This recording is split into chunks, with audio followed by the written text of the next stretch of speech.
Questions for today. What do we have? Here we go. Hello, Commodus.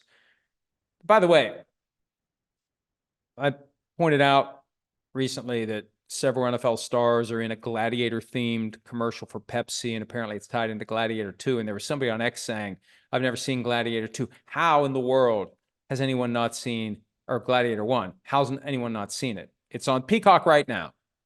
I want to ensure I get my check coming up here, middle of the month, end of the month. We're closer to the end of the month in the middle. Gladiator's on Peacock. If you've never seen it, you don't know what you're missing. Check it out. Okay.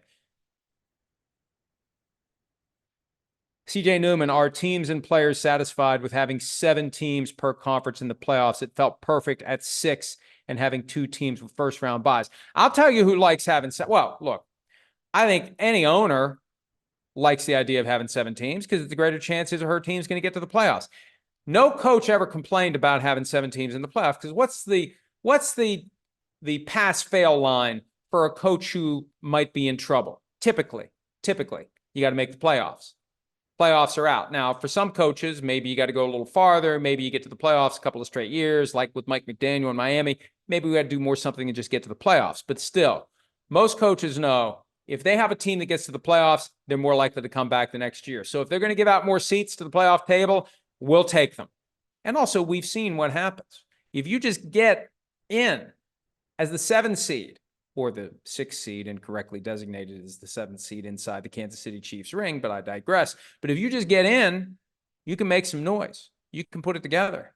You can get a seat at the table, and then you can run the table. So there hasn't been a lot of complaint about that. I liked it better when there were 2 buys. I think the 1 buy is too much of an advantage.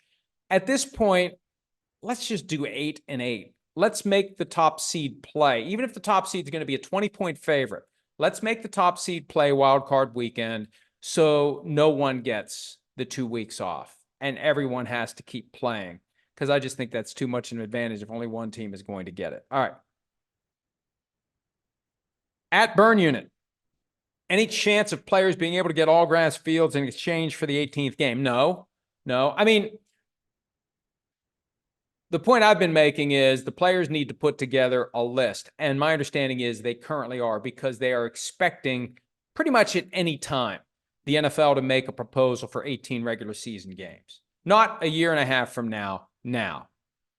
Because it's clear the NFL wants it. That cat is out of the bag. So the things you want to ask for are the things that are important to you that don't cost the owners any money. That's what they'll gladly agree to. That's what happened to end the 2011 lockout. The NFL dug in to its financial position. It was willing to shut down the sport for an entire year if it had to. So, okay, we're gonna cry uncle here. Let's get some stuff that they'll give us, and they're more likely to give us stuff that doesn't cost them any money. Now, that's where this whole let's go with all grass fields falls apart, because that's going to cost them money. It's going to cost some more than others. Now, some is not going to cost anything. It's like, we already got grass. But the hardest part is going to be the places where the current field is turf. They do multiple events there.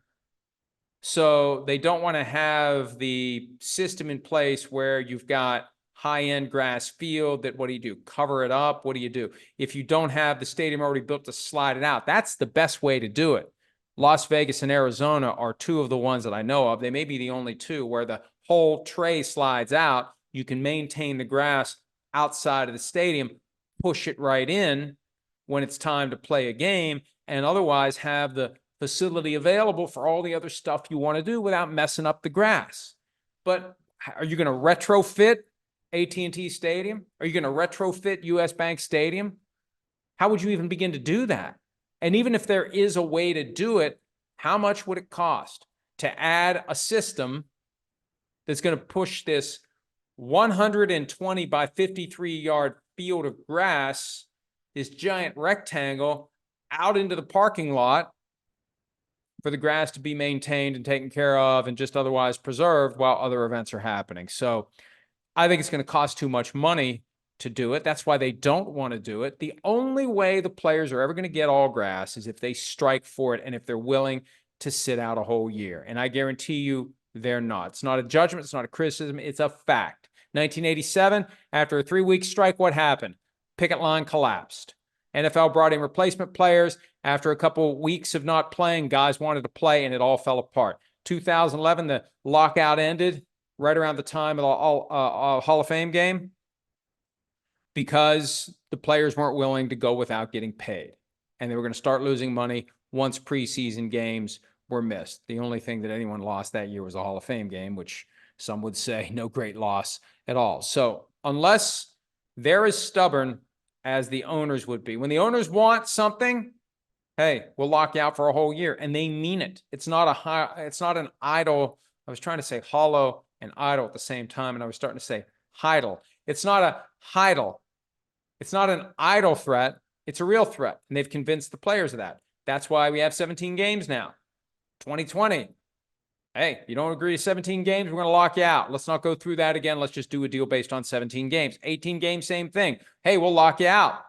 So if the players want grass, they got to be able to say, hey, we'll strike, and we're not going to show up for a whole year. And the owners know that's not going to happen. You know, there's a lot of criticism of the deals that the union does at the bargaining table with the NFL. Frankly, given that one side will use a nuclear option and the other won't, I think the union actually does better deals. When you consider that baked in imbalance in the relationship, the union's doing all right because the league really could run roughshod all over them if they wanted to. All right, what else do we have here? Judson, not Justin, easy for him to say, Judson Gerbier. If the NFL were to do 20 games and no preseason games in the distant future, would this make the UFL a developmental league by default? Well, will the UFL even be around by the time the NFL would go to 20 games? Look, I like the idea of a developmental league.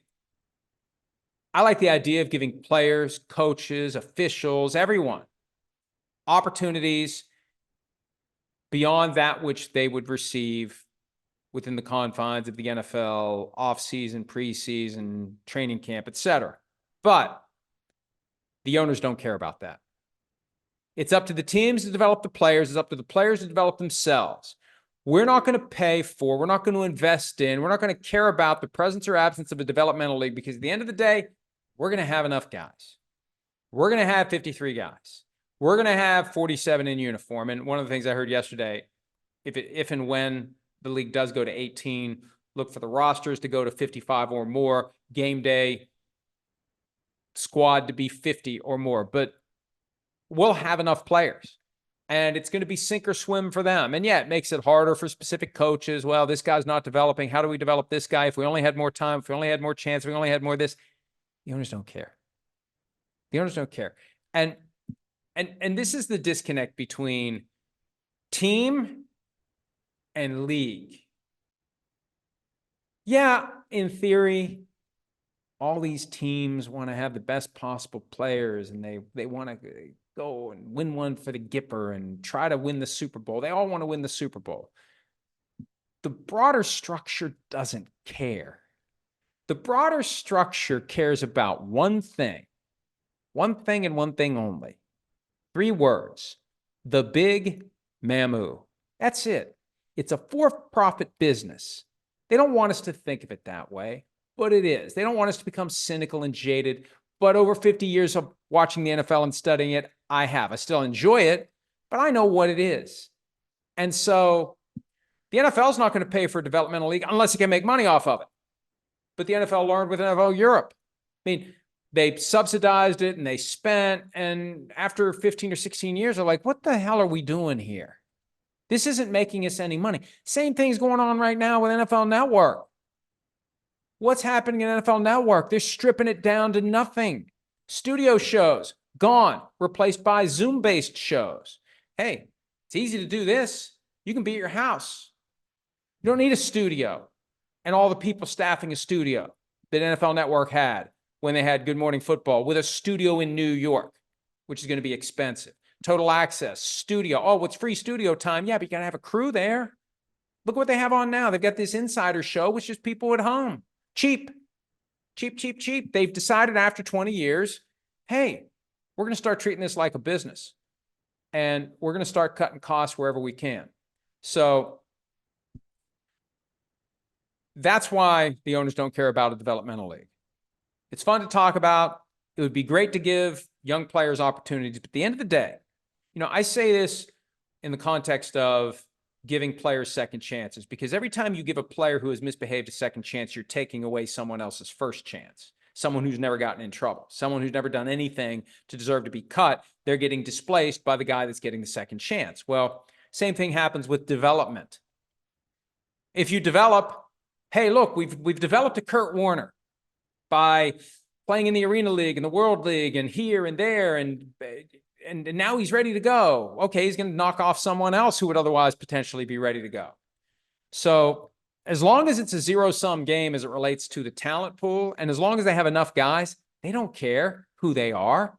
They don't care if there's some great story. This isn't the Olympics where they want to tell some great story about some guy that pulled himself up from nothing and learned the craft of football playing here and there and everywhere else. They just want the best players, and they know they're going to get the best players. And again, it's up to the players to develop themselves. It's up to the teams to develop the players. And at the end of the day, when it's time to cut the rosters down, you're going to see a lot of names go out, and most of those names we're never going to hear from again.